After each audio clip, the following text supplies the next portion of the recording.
Buenas noches, apreciados amigos. Señor les bendiga a cada uno de ustedes. A todos los amigos que se unen en las redes sociales, sean todos bienvenidos para este estudio que vamos a tener en esta noche. El estudio se titula ¿Paz en qué? En la tormenta, y en esta noche estará enfocado en la Escritura. ¿Cómo podemos encontrar paz en la Escritura? Es algo muy importante, es algo muy necesario en medio de estos conflictos en los que estamos viviendo en todo el mundo en este momento. Así que con la ayuda del Señor vamos a ir desarrollando este estudio. Quiero invitar a todos mis amigos que están aquí presentes, tomen sus Biblias para que estén conmigo, y los que están en las redes sociales, por favor, acompáñennos para que puedan estar con nosotros en este momento. Muy bien. Aquí ustedes están viendo, esto es el huracán Ike, que este huracán en el 2008 causó grandes desastres, especialmente en exactas áreas afectadas, tales como Haití, La Española, Cuba, Cayos de la Florida, República Dominicana, Texas, Luisiana, el Valle del Mississippi, Valle de Ohio y otras áreas cercanas, que podemos decir que en ese año fue un huracán tremendo, porque los desastres, como ustedes están viendo ahí las fotos, fueron enormes, tremendos. Pero lo que me pareció muy interesante de ese huracán fue que en medio de todo el desastre que causó en las áreas que yo mencioné, quedó una casa.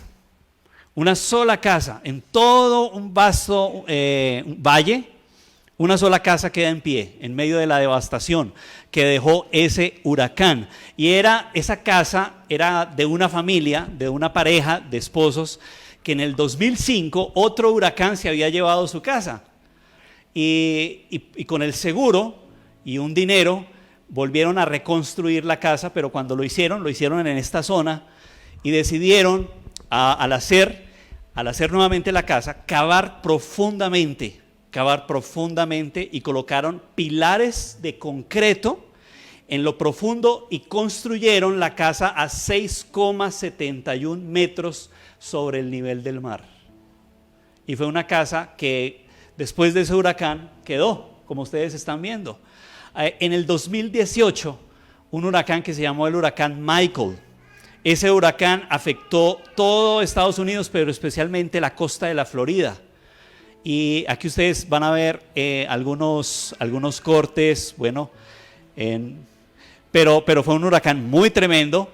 Pero también de igual forma, noten ustedes que hablando acerca de ese huracán, dice que fue el tercer huracán del Atlántico más intenso en tocar la tierra de los Estados Unidos, en términos de presión barométrica, detrás del huracán Camille, de huracán del Día del Trabajo de 1935, y la tormenta más fuerte en términos de vientos máximos sostenidos para golpear el Estados Unidos. O sea, en otras palabras, fue un huracán en el 2018, uno de los más devastadores que tuvo ese país en ese año. Pero lo que me parece muy interesante también es que quedó una casa. En medio de todo ese desastre quedó una casa, y ustedes la están viendo aquí, muy conocida, muy famosa, se hizo en el 2018. Esto es una foto del New York Times.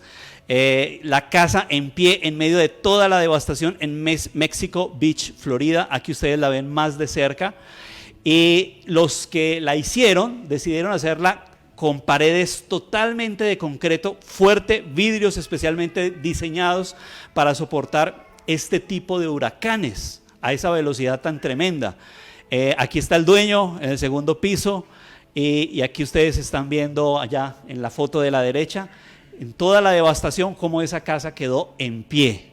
Así que es muy común, saben ustedes, es muy común en los Estados Unidos ver huracanes, y muchas personas cuando vienen estas tormentas tienen búnkers en la parte o subterráneas, donde muchos de ellos pueden ir y esconderse en medio del huracán o de la tormenta mientras pasa. Ahí ustedes están viendo una persona que sale de su búnker, y cuando sale su casa ya no existe, ya no está, y queda asombrado al ver ese momento. Es la primera vez que sale las cámaras estaban ahí ya, él no había salido todavía y cuando sale se da cuenta de que su casa ya no existe, estaba totalmente barrida.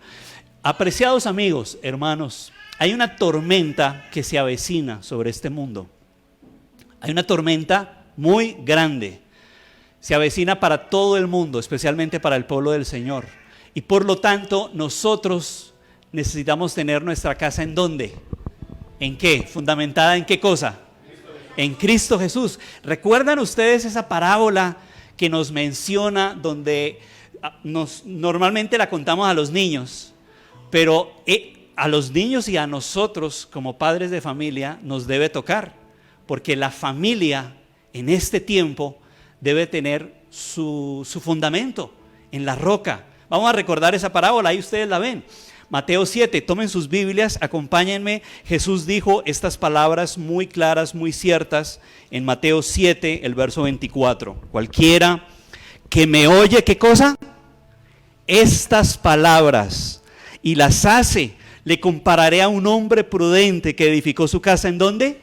Sobre la roca. Descendió la lluvia, vinieron ríos, soplaron vientos, golpearon contra aquella casa y no cayó porque estaba fundada sobre la roca. Pero para cualquiera que me oye estas palabras y no las hace, le compararé a un hombre insensato que edificó su casa sobre la arena. Descendió la lluvia, vinieron los ríos, soplaron vientos, dieron con ímpetu contra aquella casa y cayó, pero fue grande su ruina. Y cuando terminó Jesús estas palabras, la gente se admiraba de su doctrina. Yo pienso que en esta noche el cielo está haciendo un llamado a cada uno de los que estamos escuchando su palabra para que ahora, cuando tenemos la oportunidad de la prosperidad, hagamos y coloquemos nuestra casa ¿en dónde? Sobre la roca. Porque ese es el deseo del Señor. El espíritu de profecía nos dice así: Dios ha revelado lo que sucederá en los últimos días, para que su pueblo esté preparado para resistir la tempestad de la oposición y la ira. Los que han sido advertidos de los acontecimientos que se avecinan no deben sentarse a esperar tranquilamente la tormenta que se avecina. ¿Qué no debemos hacer nosotros en este tiempo? No, es que ya se nos dijo que viene una ley dominical y se nos ha dicho todo y lo sabemos. Entonces vamos a sentarnos esperando que eso suceda, ¿sí? ¿Eso es lo que debemos hacer como pueblo ahora? No. ¿Qué debemos hacer en este tiempo? No esperar en una ociosa expectativa que eso venga. Debemos ahora trabajar por la salvación de la familia. Debemos trabajar ahora por la salvación de la iglesia. Y eso no es en una expectativa ociosa, sino un trabajo activo. Cada uno de nosotros tenemos que estar en un trabajo activo.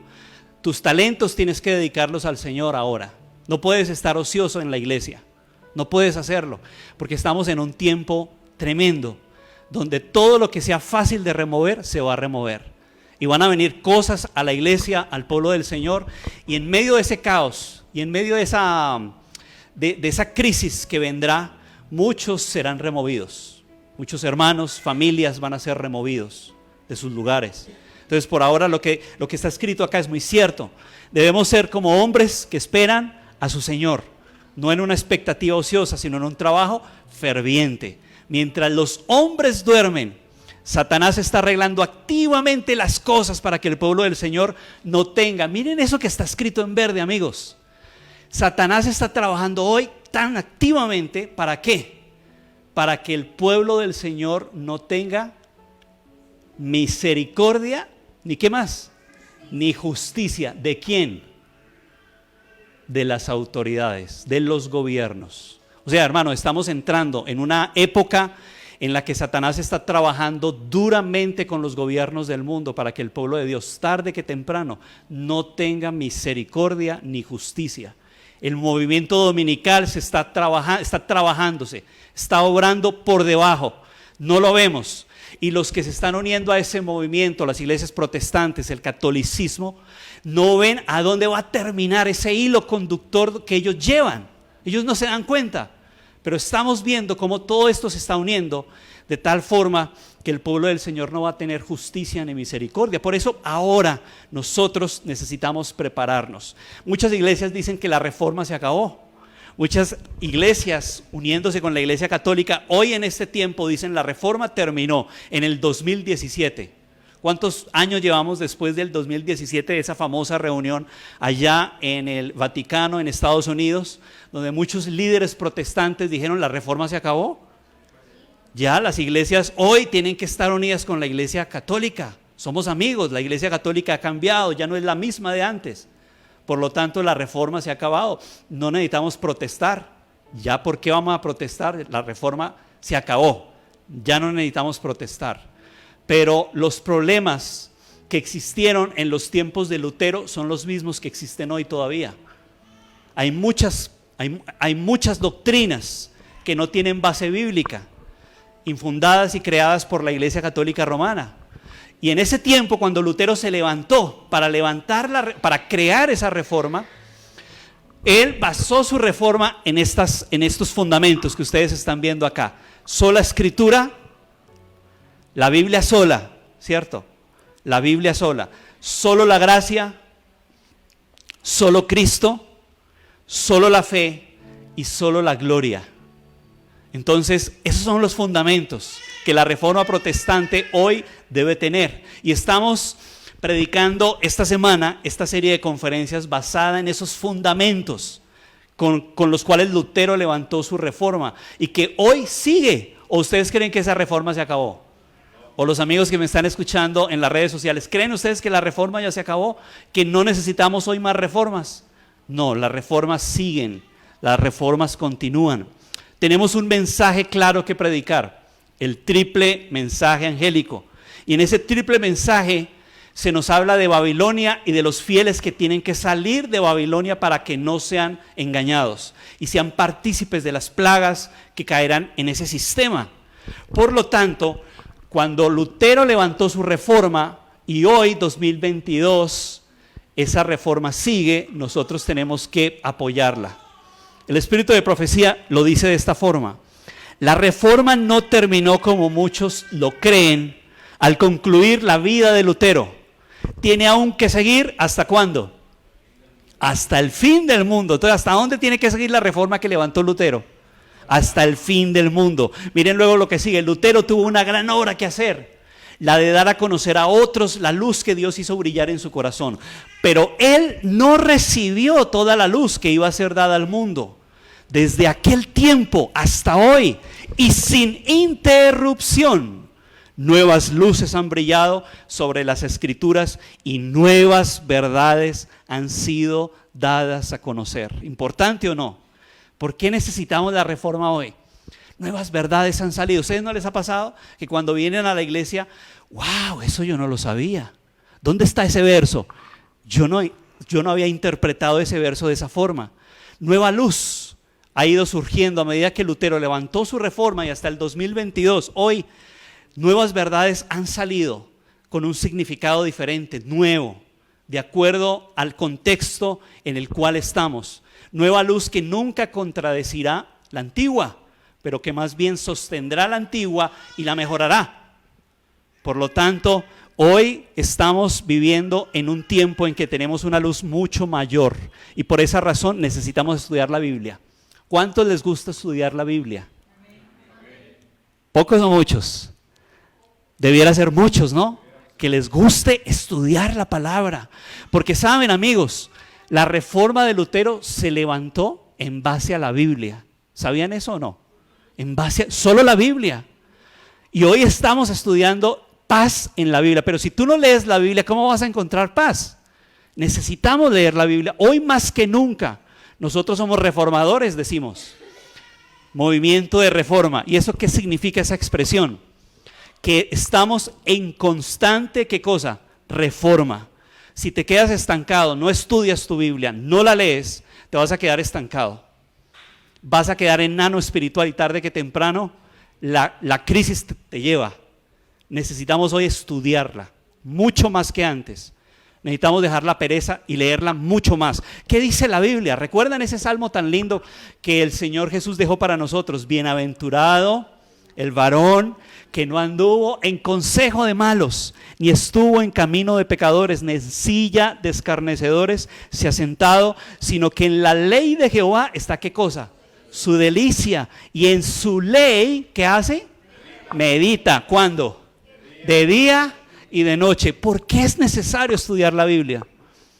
¿Por qué debemos meditarla? Porque es el fundamento de toda reforma. ¿Quieres hacer una reforma en tu familia? ¿Quieres hacer una reforma en tu esposo, tu esposa, tus hijos? Necesitas estudiar la Biblia. No debes dejar que tu esposo solamente la lea, o tu esposa solamente la lea, o los niños. No, esa tarea es individual y debemos empezar nosotros. ¿Saben? Según las estadísticas, esta es una estadística de una empresa protestante en Estados Unidos que se llama Gallup Inc., y es una empresa que ha hecho a lo largo de la historia, desde los años 30, encuestas acerca de las personas, su frecuencia al ir a la iglesia y al leer la palabra del Señor. Pues en la última encuesta que hicieron en medio de la pandemia que ha ocurrido, la encuesta refleja estos resultados, que el 73% desde 1937 leía la Biblia, pero desde que llegamos al 2020 hasta la fecha de hoy, ha menguado y solamente lo está haciendo más que al menos un 32% de los que dicen ser cristianos y van a alguna iglesia cristiana. Es decir, la lectura de la Biblia, voy a pasar esto, pero la lectura de la Biblia, según las encuestas, ha mermado muchísimo en las personas, grandemente. Cuando se le preguntó, por ejemplo, en esta encuesta, si pensaban en las verdades bíblicas los cristianos cuando iban a sus trabajos en la calle, el 32% de los encuestados dijeron que sí, solamente el 32% de 100%. El 36% estuvo de acuerdo en forma moderada, el 12% no estaba de acuerdo y el 20% no estaba seguro. Es decir, realmente cuando salían a la calle recordaban versículos de la Biblia cuando estaban en sus trabajos, en su oficina, o cuando estaban estudiando en la universidad, en el colegio. Es increíble la encuesta, o sea, la encuesta refleja que en la mayoría de cristianos, no solo en Estados Unidos, sino en diferentes países, el estudio de la Biblia y la frecuencia a la iglesia ha mermado. Y la encuesta refleja, en conclusión, que hay una relación estrecha entre el venir a la iglesia y el estudio de la palabra del Señor. Una persona que deja de estudiar la Biblia es una persona que deja de frecuentar la iglesia al mismo tiempo. Entonces, ¿por qué? Hoy más que nunca deberíamos leer mucho más la palabra del Señor. Esta frase dice, si lees poco la Biblia, ¿cómo vas a ser? Como muchos del montón. Si lees mucho la Biblia, ¿cómo seremos? Como pocos. Pero si la practicas, ¿cómo vas a ser? Como Jesús. Muchos creemos que vamos a ser salvos por ósmosis. ¿Saben qué es la ósmosis? Es un efecto en ciencias que es usted se sienta acá y usted chupa y absorbe todo. Y muchos creen que por venir a la iglesia o tener la Biblia aquí bajo el brazo y traerla a la iglesia, por ósmosis ya están chupando la salvación. Y se creen salvos que porque trajeron la Biblia o vinieron a la iglesia. No, hermanos. La salvación no es por ósmosis que la transfieres, la absorbes. No. Es un estudio diario que tú debes hacer y que tú debes comprender porque es la verdad. Aquí está la verdad. O sea, esto es la verdad. Y cuando tú la abres, esta verdad te habla de otra verdad que es la esencia de la verdad. Es decir, cuando tú abres la Biblia, que es la verdad, ella te habla de la verdad. La verdad te habla de la verdad, que es la esencia de la verdad. ¿Y qué es la verdad? Jesús, muy bien, Jesús es la verdad. ¿Qué dijo el Señor Jesús? Miren, cuando Pilato estaba allí frente a Jesús, le hace esta pregunta: ¿qué es la verdad? Wow, qué pregunta, ¿no? ¿Qué es la verdad? Pero estaba parado frente a la esencia de lo que es la verdad. Y todavía le pregunta: ¿qué es la verdad? Pero estaba frente a la esencia de lo que es la verdad. Muchos podemos estar cerca de la verdad, pero sin entenderla. La vemos aquí, la tenemos en nuestros hogares, en nuestras iglesias, pero la esencia de la verdad no la hemos encontrado todavía. Jesús dijo en Juan 14:6, yo soy, ¿qué cosa? el camino, la verdad y la vida. ¿Qué dijo el Señor en Juan 17:17? ¿Qué dijo? Santifícalos ¿en qué? Tu verdad.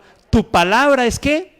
La verdad. Así que Pilato no entendió qué era la verdad. Ahora, aquí hay una imagen, ustedes espero que la estén viendo.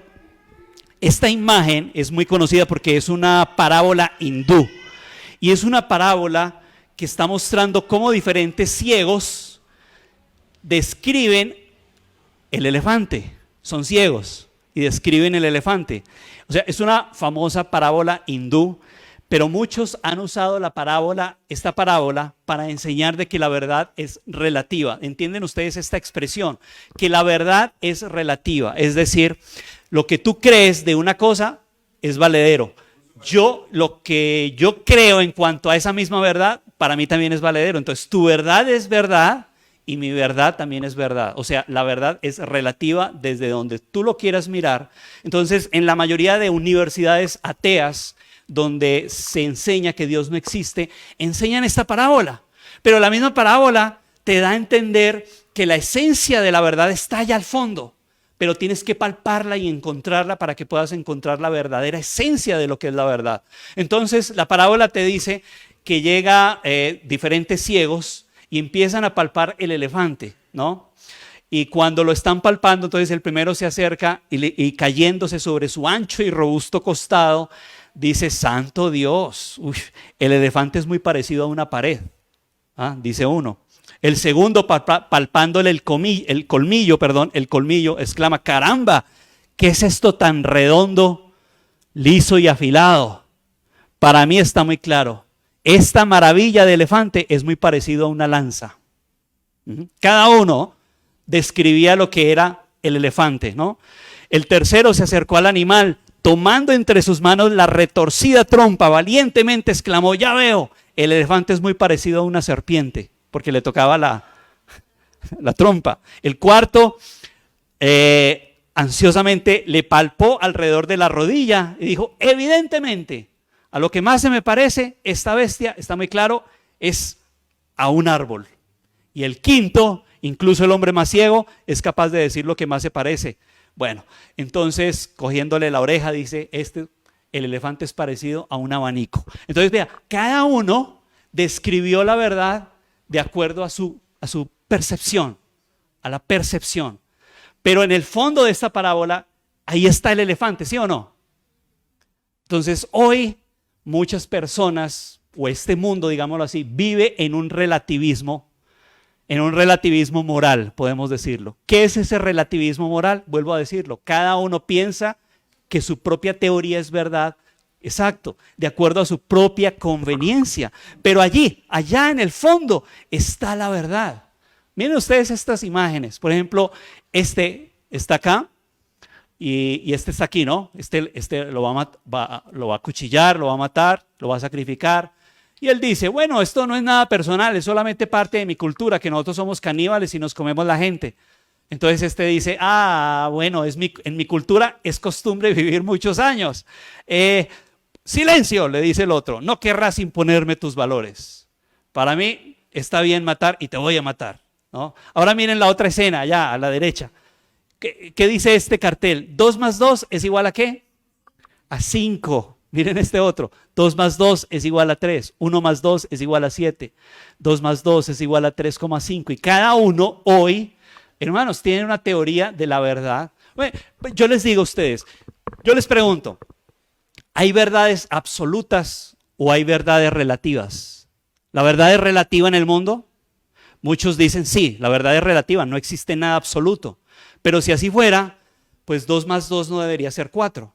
Pero matemáticamente eso es una verdad absoluta. 2 más 2 no te puede dar 3,5, no te puede dar 5.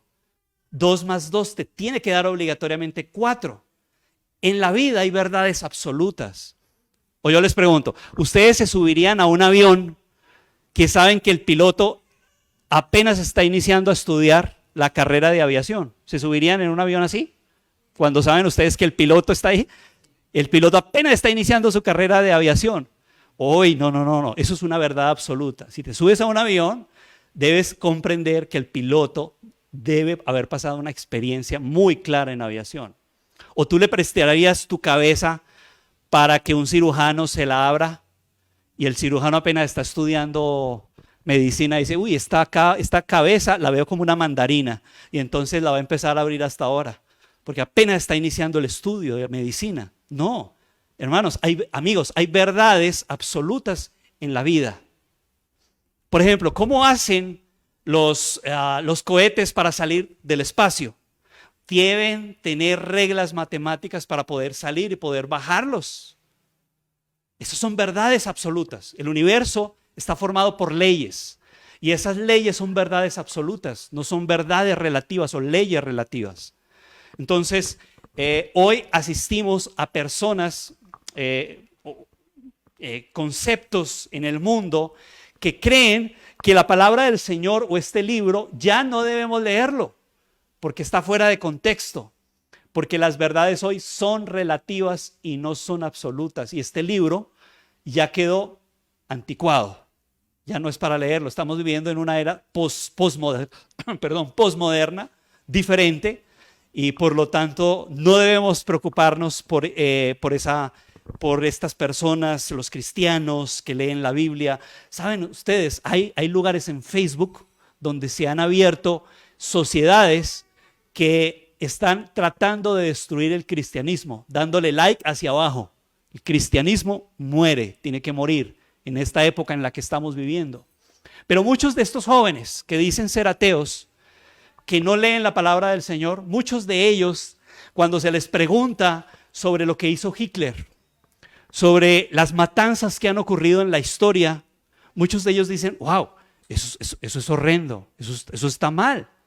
Pero ¿cómo pueden decir que está mal si ellos mismos dicen que las verdades en la historia de este mundo no son absolutas sino relativas? ¿Cómo pueden decir, bajo qué concepto ellos pueden decir lo que hizo Hitler estuvo mal y la matanza de 50 millones de cristianos estuvo mal? ¿Desde qué concepto en tu mente tú puedes decir que eso está mal cuando tú dices que no hay verdades relativas? Y el relativismo moral ha crecido enormemente debido a que el estudio de la palabra del Señor ha dejado de ser en la casa, en la familia, en los jóvenes. Miren este video donde un joven le pregunta a un cristiano, este hombre muy famoso por defender la palabra del Señor y la fe, le pregunta sobre el relativismo moral y le dice, bueno, ¿y usted por qué se preocupa de que nosotros tengamos una verdad relativa? ¿Ustedes por qué se preocupan? Además, nosotros no hacemos nada malo. Pero creemos que esta palabra ya no debe ser leída. Y vamos a ver la forma como le contesta este hombre. Voy a colocar aquí, a ver si escuchan. Can you hear me? Let's leave aside Christianity and historical examples for a second. All night you guys have been grappling with issues like morality and what is right, what is wrong. But my question is simply, why are you so afraid of subjective moral reasoning? I mean, do you think that we're all just going to start raping and pillaging just because we don't have a book to tell us what to do? I mean, are you afraid of that? Like, I'm not, because that's not going to happen. And that, yeah, Nazis were bad, but there were Christian Nazis and there were atheist Nazis. So I don't see, what are you so afraid of? Do you lock your door at night? Yeah. Sure.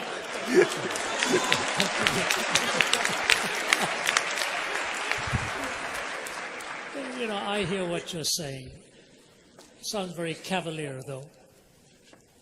My goodness. If we weren't afraid of all of this, we would not be in a national debt. The billions. China is secular. Sorry? China is secular. Sorry? China is secular. That's right. What does that mean? I mean, they're not raping and pillaging, and neither are we. Oh my, oh my, oh my, oh my. Oh my. Have you read what happened during the Red Guards Rebellion? Have you read what happened during the Boxer Rebellion? Do you know who has killed more people in the 20th century than China and Russia? 60 million apiece? Wow. It makes the Holocaust seem tame. The 20th century became the bloodiest century in history. And the reason it became the bloodiest century in history, I can see, is you could just see the weapons of our warfare were piling up, and there was no guiding principle to take us anywhere. Now, in a perfect world, yes, we don't need to be afraid. Have you seen what happens in our courts of law, where people supposedly love each other, and all that comes about in hate and vitriol and damage? I don't think the question is fairly stated as what are you afraid of? I'm just saying it is basically unlivable. I didn't conclude that. An atheist like Jean-Paul Sartre concluded it. We killed more people in the 20th century than the previous 19 put together. And your question is, what are we afraid of? The fact of the matter is, if morality is purely subjective, then you have absolutely nothing from stopping anybody for being a subjective moralist to choose to just zing one through your forehead and say, that's my answer. How do you stop that? Obviously, you don't believe that's the way it should be. No, neither do I. So it's not a case of what am I afraid of. It's a case of the fact that if you're willing to say to me that moral reasoning can be purely subjective, I just say to you, look out, you ain't seen nothing yet if everybody believed what you did.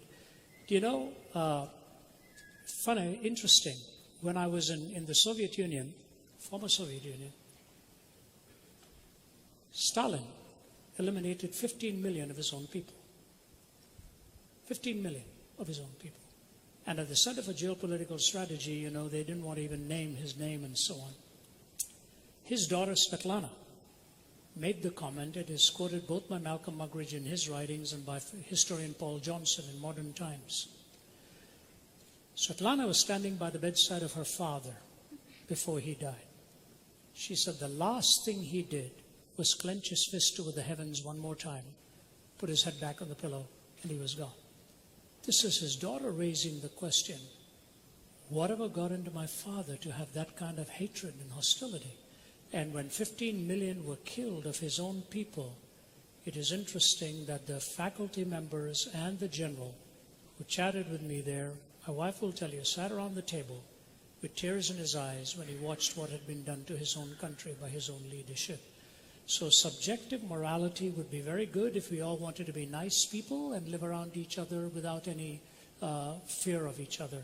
But the reason you lock your doors, and the reason we have our police, and the reason we have our military, and the reason we have our law courts is because when subjective morality becomes totally subjectivized, this is what happens in society. So it's a great idea, but I hope nobody absorbs it.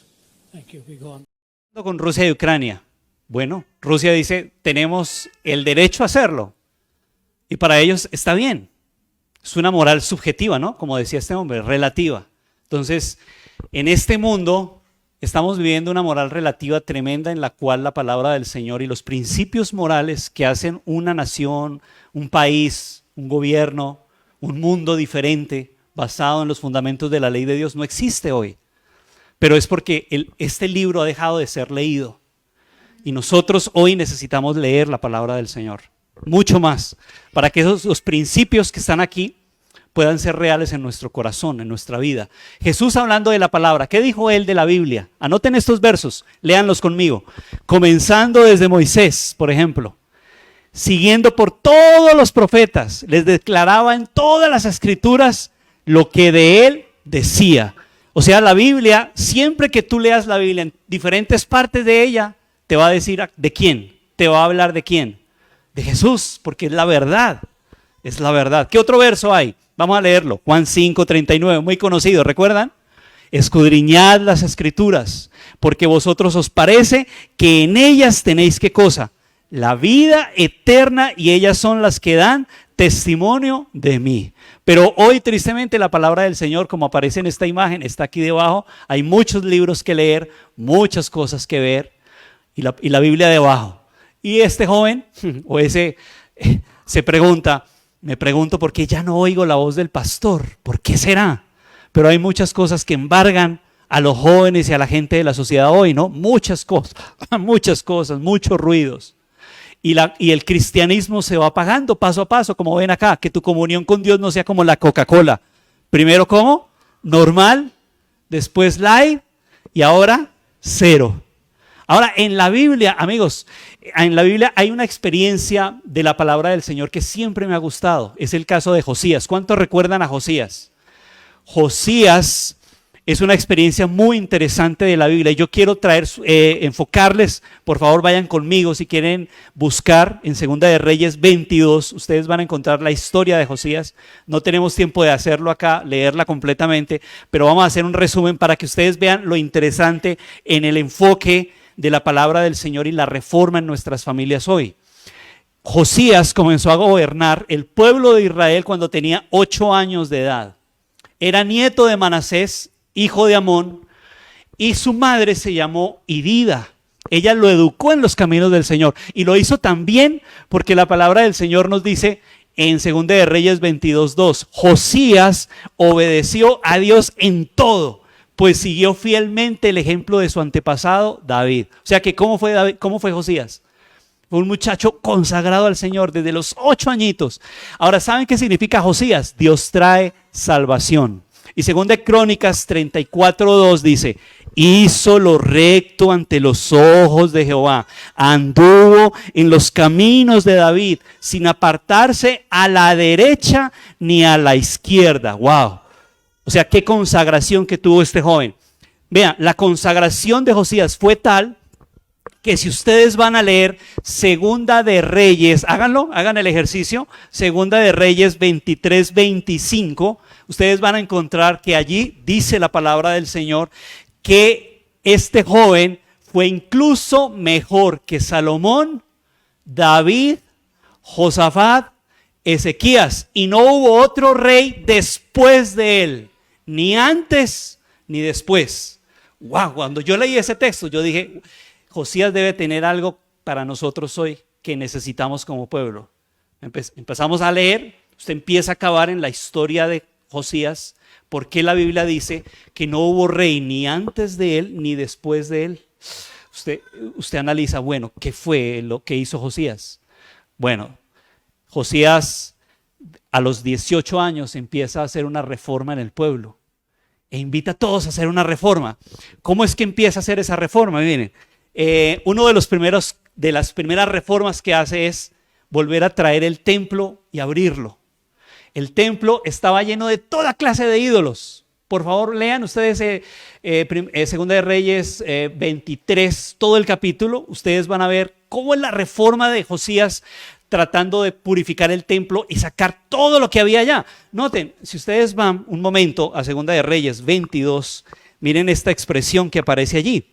Segunda de Reyes 22, el verso 5. Quitó los sacerdotes idólatras que habían puesto los reyes de Judá para que quemasen incienso en los lugares altos, en las ciudades de Judá, en los alrededores de Jerusalén. Asimismo a los que quemaban incienso a Baal, al sol, a la luna, a los signos del zodiaco y todo el ejército de los cielos. Miren el 7, además derribó los lugares de prostitución idolátrica que estaban en la casa de Jehová. O sea, habían mujeres dentro de la casa de Jehová que se prostituían porque todos los ídolos que habían en ese tiempo tenían mujeres sacerdotisas.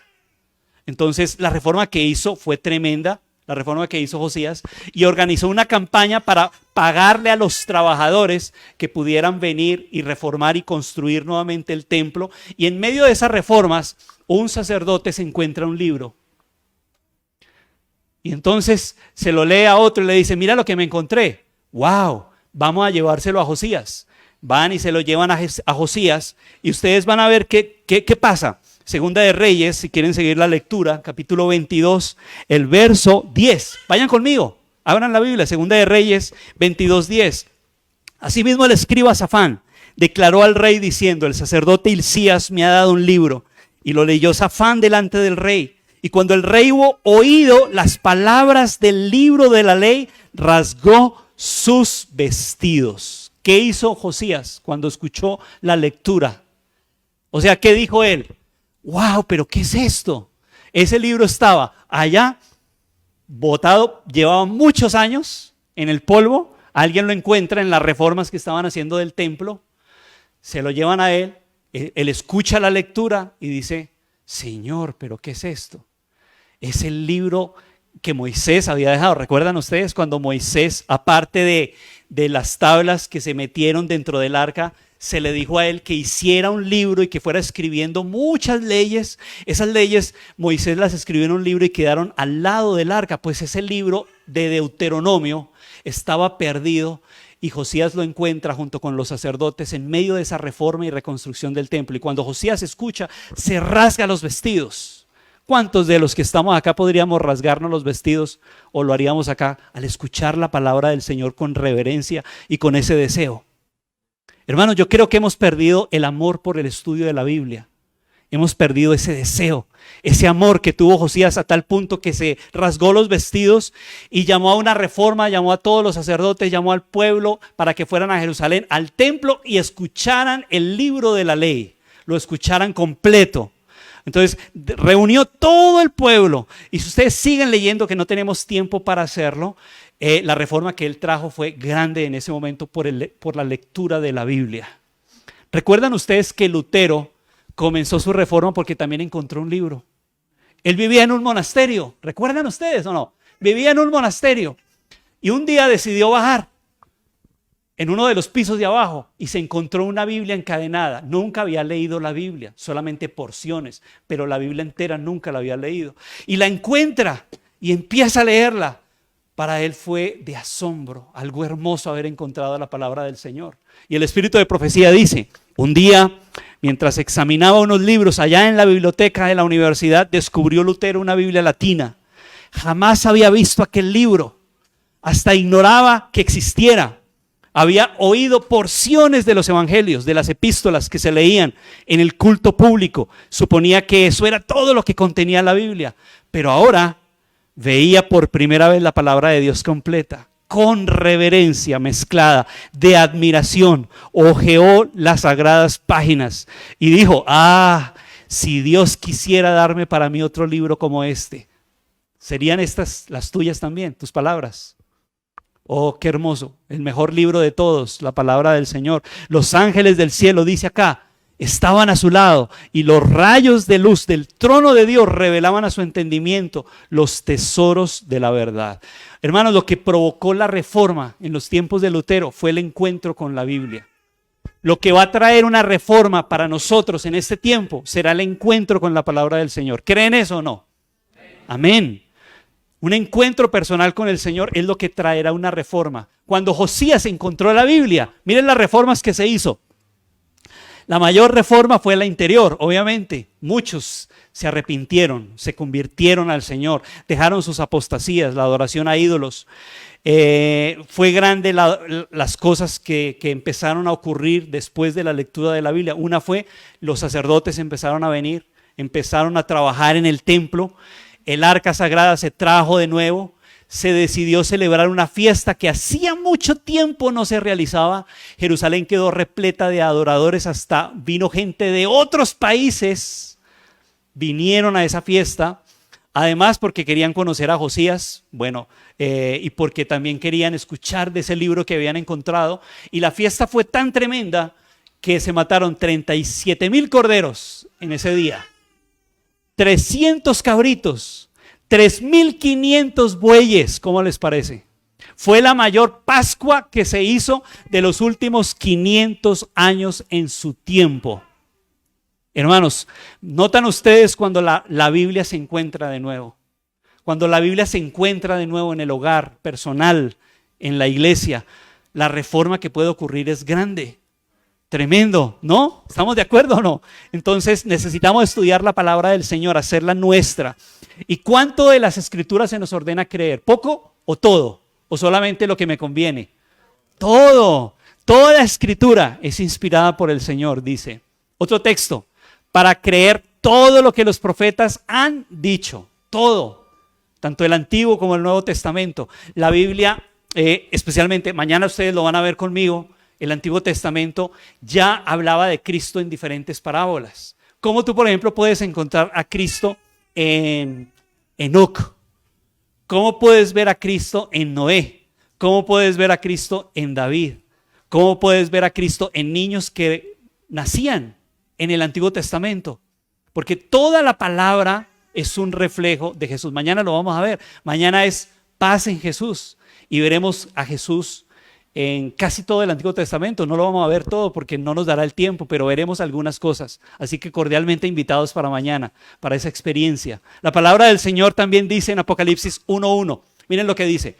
La revelación de Jesucristo, que lo dio para manifestar a sus siervos las cosas que deben suceder pronto. ¿Qué hace el Señor? Entonces hay muchas cosas que el Señor ha revelado, la profecía, las naciones, hay muchas cosas de ciencia que no tenemos tiempo acá de tocar, que la Biblia habla de ciencia para su tiempo. Cuando fue leído, la gente que lo descubrió dijo, wow, cosas de ciencia que para ese tiempo no se habían descubierto, y cuando las leyeron dijeron, pues enorme, ¿no? Como por ejemplo que la Biblia ya te decía que en el fondo hay montañas enormes, así como las que tú ves afuera, pues en el fondo existen. La Biblia ya te lo decía. Hace como 3 semanas o un mes en el desierto de Atacama en Chile, por primera vez en la historia del mundo pudieron bajar a más de 8.000 metros hacia abajo y encontraron montañas inmensas. En una de las cavernas, hay solamente como 8 cavernas en el mundo que van hacia abajo, cuevas inmensas así, y hacia abajo encontraron montañas inmensas. Cualquiera puede escribir Atacama y van a ver ustedes los descubrimientos que hicieron por primera vez. Nunca lo habían hecho, pero como la ciencia ha avanzado, hay tecnología que ahora pueden descender hasta lo más abajo. Bueno, hay muchas cosas de la Biblia que ella habla de ciencia y usted queda asombrado cuando usted lo analiza detenidamente. No tengo el tiempo para hacerlo aquí en este momento, pero me gustaría hablar de este hombre. ¿Conocen a Joseph Lister? ¿Cuántos de los que están acá o de los que están en redes sociales lo escucharon alguna vez? Saben, en el siglo XIX era muy común cuando las mujeres tenían sus hijos, con el paso de los días morían. O a veces cuando los doctores hacían ciertas cirugías, decían ellos, la cirugía fue un éxito. Bueno, en ese tiempo lo que hacían de cirugía fue un éxito, pero vaya a ver usted el éxito porque a los días se moría el enfermo o se moría el paciente. Según la estadística, el 80% en el siglo XIX de casi las mujeres que tenían hijos morían. Escuchen, es una encuesta que yo leí, casi el 80%. Llegaron a preguntarse, ¿qué está pasando? ¿Por qué? ¿Por qué está pasando todo esto? Entonces resulta que hubo un joven que se llamaba Joseph Lister. Y este joven era cristiano. Y él había leído la Biblia. Y había leído que en el libro de Números Levíticos se hablaba mucho de lavarse las manos y de la pureza cuando se tocaban cuerpos, especialmente muertos. Entonces Joseph Lister, si ustedes leen, los que les gusta la medicina, pueden mirar, fue uno de los primeros médicos que creó hospitales y se burlaban de él, porque le decían, este hombre es que invitándonos a lavarnos las manos, y no creían en él, pero él había leído la Biblia, él tenía principios cristianos, y fue el primer médico que crea un hospital donde la asepsia al principio era bien pulcra, 100%. Todos, médicos, enfermeras, tenían que lavarse las manos, etcétera. Tanto así que usted ¿cuántos usan el Listerine? El Listerine es de él. Fue creado por él también. Ayudó a crearlo junto con otro, ¿no? Entonces, para evitar las muertes, desarrolló mediante el calor la práctica quirúrgica de la asepsia y la antisepsia, mejorando notablemente la situación posoperatoria de los pacientes. ¿De dónde sacó eso? De la palabra del Señor. Y muchos cristianos a lo largo de la historia han revolucionado el mundo con descubrimientos porque estaban aquí, porque leían la Biblia. Entonces la Biblia no es solamente un libro que te habla de medicina, de ciencia, de astronomía, te habla de muchas cosas, pero especialmente de Jesús, de Jesucristo, nuestro Salvador, que murió por nosotros, por nuestros pecados, por cada uno de nosotros. Entonces la palabra del Señor es muy grande. Quiero que lean conmigo, a ver, para que estén conmigo. Vamos a leer este texto, está aquí en inglés, pero léanlo conmigo. Salmos 119, verso 100. ¿Qué dice? Verso 100, Salmos 19, verso 100. Más que los viejos, ¿qué cosa? He entendido, porque he guardado, ¿qué cosa? Tus mandamientos. ¿Quieres ser sabio? ¿Qué tienes que hacer? Leer la palabra del Señor. Dice, más que los viejos he entendido, porque tengo mucha inteligencia. ¿Cómo la he logrado? Estudiando la Biblia. Miren, ahí en el mismo capítulo, el verso 98, dice, me has hecho más sabio que mis enemigos. ¿Con qué? Con tus mandamientos. Entonces, si tú quieres aumentar tu coeficiente intelectual, ¿qué tienes que hacer? Leer la Biblia. Lee la Biblia. Lee la Biblia y vas a ver que tu coeficiente intelectual va aumentando cada vez más. Es hermoso el estudio de la palabra del Señor. El verso 11 dice, en mi corazón he guardado, ¿qué cosa? Tus dichos para no pecar contra ti. Y la palabra del Señor es comparada ¿con qué? También, con una espada. ¿Por qué con una espada? Porque cada vez que tú la vas a leer, ella te empieza a leer a ti. Tú dices, voy a leer la Biblia un poquito. Usted se sienta y empieza a leer. No cometerás adulterio. Cualquiera que mira a una mujer para codiciarla, o al revés también, cualquier mujer que mira a un hombre para codiciarlo, ya adulteró con él o con ella en su corazón. Usted dice, voy a leer la Biblia un ratico, pero a medida que usted empieza, la Biblia empieza a leerlo a usted. Usted dice, la voy a leer, pero al revés. Ella empieza a leerlo a usted y le dice, estás haciendo esto mal, tienes que cambiar, tienes que hacer esto diferente, tienes que mejorar. Por eso la palabra de Dios es comparada con una espada, porque corta. Cada vez que te lee, te corta, te dice, cambia, mejora, arrepiéntete. Y la Biblia nos dice que cuando Cristo venga, ¿cómo va a venir? Con una espada. Es decir, que si no leemos la Biblia, seremos juzgados, así usted no la haya leído, por la Biblia. Vamos a ser juzgados por lo que ella dice. Si usted lee el verso 15 de Apocalipsis 19, mire lo que dice, sale una espada aguda de su boca. ¿Para qué? Para herir con ella a las naciones y las regirá con vara de hierro. Mire el otro texto. Por tanto, arrepiéntete, porque si no, vendré a ti y pelearé contra ellos con la espada de mi boca. ¡Wow! Entonces, cuando Jesús venga, Él va a venir con la espada de su boca. Y si tú no has buscado esa espada, no has dejado que ella te corte tus pecados, no has dejado que ella corte tus errores, te transforme, te cambie, tú vas a morir por la espada del Señor, porque Él viene con una espada también, a herir a las naciones. Cuando Guillermo Miller y los predicadores de antaño traían reformas y reavivamiento, ¿cómo lo hacían? ¿Será que lo hacían con un sentimiento, con emociones? Ustedes saben que la mayoría hoy de predicadores, para emocionar a la gente, traen títeres, traen un poconón de parafernalia acá, supuestamente que para ayudar a los jóvenes. Pero ¿saben qué hacían los predicadores de la Edad Media, en la edad de los pioneros adventistas, para traer reforma y reavivamiento? ¿Qué hacían? Con títeres, con obras de teatro. Solo la Biblia. Solo la Biblia. Las personas que escuchaban la Biblia, ¡wow! Tenemos que cambiar. Miren esto. Miren cómo un periodista en los tiempos de Guillermo Miller describe cómo él predicaba y usaba la Biblia para traer reformas. Todo está avanzando poderosamente. Anoche, unas 200 personas pidieron oración. Y el interés parece estar cada vez más en aumento. Toda la ciudad está agitada. Los sermones del hermano Miller no asustan en lo más mínimo a sus oyentes. Al contrario, los que están alarmados son aquellos que no quieren venir a escuchar. Muchos de los que se mantienen alejados y se oponen parecen estar aturdidos o aún alarmados, pero aquellos que escuchan con sinceridad no se sienten ni aturdidos ni alarmados.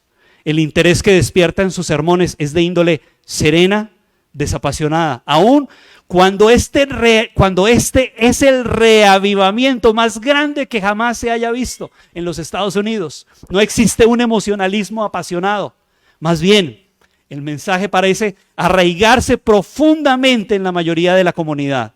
El efecto se produce por lo siguiente: el hermano Miller sencillamente toma la espada del Espíritu, la desenvaina y coloca su afilada orilla en el corazón desnudo, y la espada corta. Esto es todo.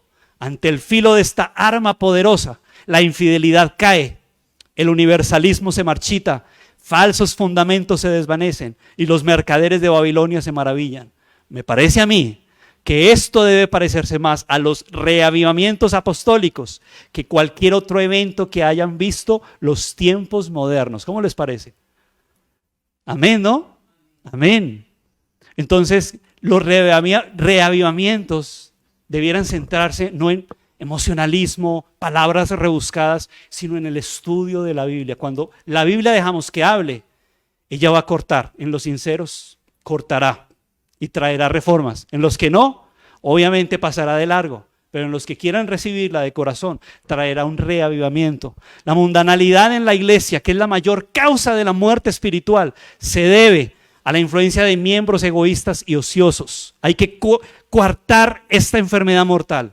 El bisturí del cirujano corta profundo cuando es necesario remover material putrefacto, pestilente.